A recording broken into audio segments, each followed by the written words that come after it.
எப்படி? பல்ல புடிங்கிட்டு வந்திருக்காங்க. சொத்தையான புடுங்க தானே செய்வாங்க. திடீர்னு எப்படி பல்லு வலி வந்துச்சு? அவங்களுக்கு இங்க இருந்து போகும்போது பல்லு வலி இருந்துச்சான்னு தெரியலங்க. ஆனா இப்ப பல்லு வலி வந்திருக்கும். பொய் சொன்ன வாய்க்கு பல்லு போச்சுன்னு வச்சுக்க வேண்டியதான். ஆனா எதுக்கு இந்த பார்லர்மா பொய் சொல்லிட்டு போச்சுன்னு தான் தெரியல.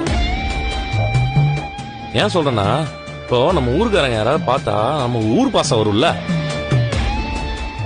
உங்க வீடு எங்க இருக்குது? அங்க இருந்த சினிமா தியேட்டர் மாறிடுச்சா இல்லையா? பஸ் ஸ்டாண்ட் எப்படி இருக்குது? ஊர்ல என்னென்ன மாற்றம்லாம் வந்திருக்குது? இதெல்லாம் சந்தோஷமா பேசுவோம்ல.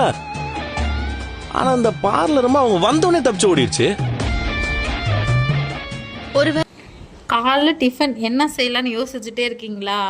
கருப்பு உளுத்தம்பருப்பில் உளுத்தங்கஞ்சியும் உளுத்த வடையும் செஞ்சு பாருங்கள். காலைல டிஃபன் ஹெல்த்தியாகவும் இருக்கும், முதுகு வலி எலும்பு சம்மந்த பிரச்சனைலாம் வராமலேயும் இருக்கும். செஞ்சிடலாமா? உளுத்த மாவை தண்ணியாட்டம் அரைச்சி வச்சுக்கிறோம்.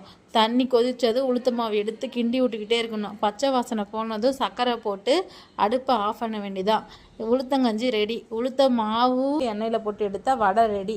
4 வடையும் உளுத்தங்கஞ்சி ஒரு 2 கரண்டி ஊற்றி சாப்பிட்டிங்கன்னா காலைல டிஃபன் டேஸ்ட்டாகவும் இருக்கும், ஹெல்த்தியாகவும் இருக்கும். உங்கள் முதுகு வலிக்கு இந்த உளுத்தங்கஞ்சி ஒரு தீர்வாகவும் இருக்கும். தேங்க்ஸ் ஃபார் வாட்சிங்.